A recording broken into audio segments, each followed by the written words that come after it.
Hello everyone. Today we are going to discuss another important topic from the electoral politics. And the topic is challenges to free and fair elections. Free and fair elections के लिए क्या क्या बाधाएं हैं, क्या क्या challenges हैं, इस टॉपिक पर अभी हम लोग चर्चा करेंगे और समझने का प्रयास करेंगे. The most popular form of government in today's world is democracy. In fact, in the contemporary world, I mean to say the world after the Second World War, the world after 1945, democracy emerged and spread as the most popular form of government. We know that. For a true democracy, election at regular interval and in free and fair manner is very much essential. Democracy, of course, is the form of government in which people elect their rulers. It's the government of the people, for the people, and by the people. It has two forms, direct democracy and indirect democracy. The most popular form is indirect democracy, of course, and the indirect form of democracy is of two types further: the presidential form of indirect democracy and the parliamentary form of indirect democracy. In the presidential form of democracy, one person is the head of the state and head of the government, both. The example is the United States of America. In the United States of America, the President of America is the head of the state and head of the government, both. Therefore, the United States of America is presidential form of indirect democracy. In the parliamentary form of indirect democracy, there are two heads. One is the head of the state. The other is the head of the government of the state.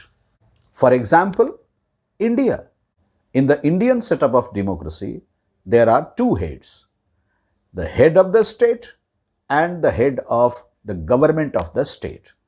The President of India is the head of the state and the Prime Minister of India is the head of the government of the state. Therefore, India is the parliamentary form of indirect democracy. It is also called representative democracy. Why? Because in this form of democracy, people elect their representatives and representatives form the government, frame the policies, run the administration. But for all these things, the most important element required is election. Then what is election? Election is a constitutional mechanism by which people elect their representatives, people elect their government at regular intervals, and they may change them if they require to do so. Elections must be free and fair.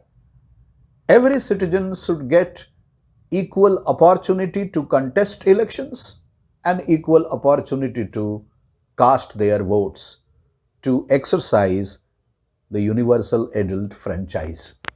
Do we think it happens in reality? Elections are free and fair in all respects. We have our reservations regarding this. We can say there are challenges to free and fair elections. Then, what is a challenge? Any problem that can be overcome is called a challenge. There are some challenges to free and fair elections in our democracy. We are going to discuss about them one by one. Candidates and political parties with a lot of money may not be sure of their victory in elections, but they do enjoy big and unfair advantage over smaller political parties and independent candidates. What does it reflect? It reflects that there are political parties in our country which are having very huge fund. They spend a lot of money on election campaigns, on other political activities, on their active members, on their followers. And this is all to influence election. This is all to influence the voters who are going to cast votes, who are going to exercise their universal franchise. These political parties may not be sure of their victory in elections, but one thing is there. The smaller political parties and independent leaders who are contesting elections feel inferior as far as expenditure in election is concerned, as far as their political activities are concerned. In many parts of our country, there are candidates, there are political leaders with criminal background. These criminal background candidates and political leaders, they use their muscle power, they use their influence. And they use their influence for what? They use their influence to get ticket for contesting elections from bigger parties, from powerful political parties. With the help of their criminal background, these candidates and political leaders keep honest and able candidates and political leaders out of electoral race. It damages democracy, it harms democracy, and ultimately it weakens the government of the country. It damages the reputation of the country. One more thing, with their criminal background, these candidates and political leaders succeed in influencing voters also. And when voters are influenced by these things, they are not going to cast their vote in free and fair manner. In our country, in our democracy, if you notice, if you observe carefully, you will find that some political parties are dominated by some families. In other words, you can say some families, some strong political families, some reputed political families dominate, control some political parties. Notice the political parties from Jammu and Kashmir to Kerala and from Gujarat, Rajasthan to Arunachal Pradesh and Assam. You will find that there are many political parties in our country which are dominated by some political families. The members of these political families do not allow others to come up, do not allow others to rise in politics, do not allow others to become active, popular. They tend to dominate all the political activities, rather you can say all political activities in the political party.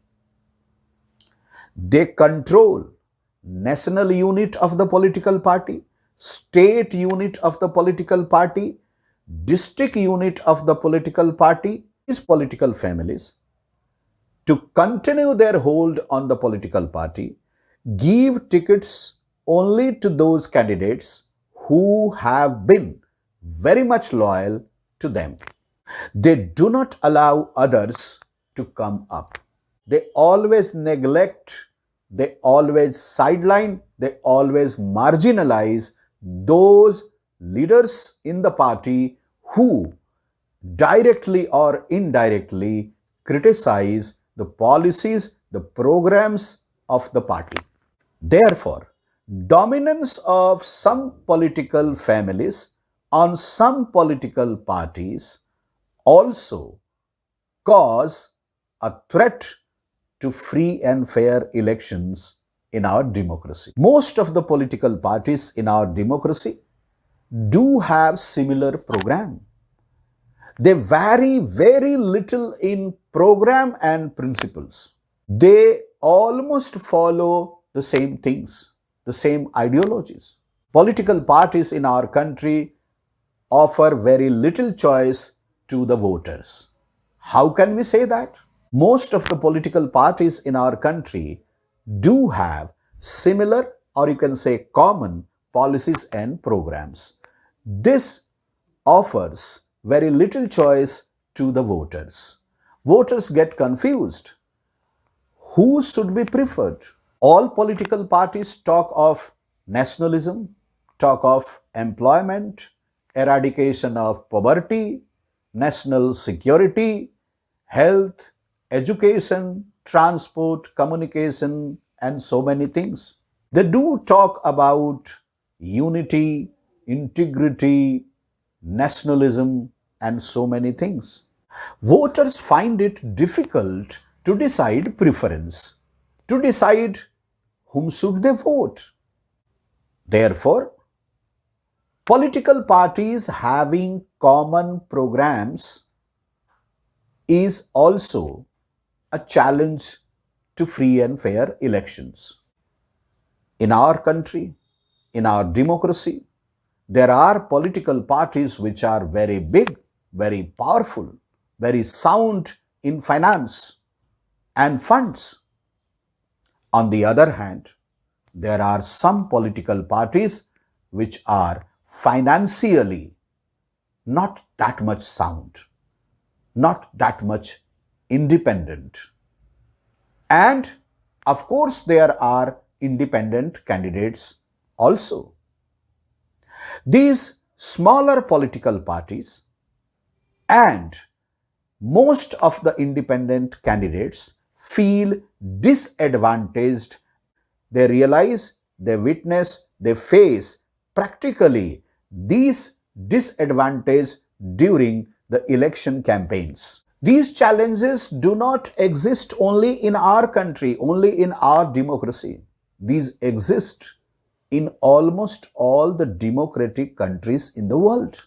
To overcome these challenges, we must encourage citizens to have confidence in democratic values, to put pressure on political leaders, political candidates, political parties to be fair. The agencies of public opinion, electronic media and print media must be free and fair as far as their approach to democracy, their approach to different political parties is concerned. They can play a very big role in organizing free and fair elections. We should think of employment. We should think of literacy. We should think of good education. We should think of unity and integrity. We should think of democratic values. We should think of national values. In the name of caste, creed, language, region, religion, we should not be divided. We should be united always. Then only the political parties and the political leaders will realize our importance. Then only we can contribute in organizing free and fair elections for making our democracy more stronger. We have to be vigilant. We have to be aware. We have to be active also. I hope all of you have understood this topic, challenges to free and fair elections. Thank you very much. God bless you all. Please do take care of your health and studies.